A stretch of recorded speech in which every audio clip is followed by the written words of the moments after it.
બનાસકાંઠાના દાંતામાં વરસાદે વધારી મુશ્કેલી। દાંતાની સરકારી હોસ્પિટલમાં વરસાદી પાણી ઘૂસી ગયા છે। દર વર્ષે સરકારી હોસ્પિટલમાં પાણી ભરાતા હોવાની ફરિયાદ ઉઠી છે। હોસ્પિટલના પરિસર સુધી પાણી ભરાઈ જાય છે। સિવિલ પરિસરમાં વાહનો પાણીમાં ડૂબેલા જોવા મળ્યા।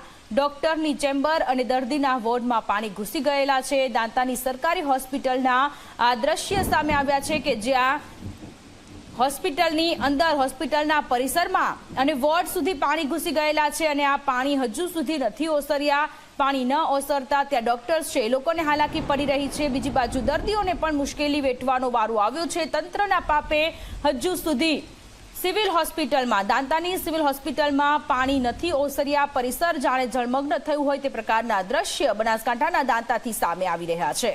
દર સાલ ચોમાસાની સિઝનની અંદર અહીંયા પાણી ભરાઈ જતું હોય છે અને આ લગભગ છેલ્લા 10-15 વર્ષથી આ હાલત છે અને આ વખતે આપણે સરકારશ્રીને પણ રજૂઆત કરેલી છે અને એમને આપણને સિવિલ નવી બનાવવા માટે મંજૂરી પણ આપેલી છે।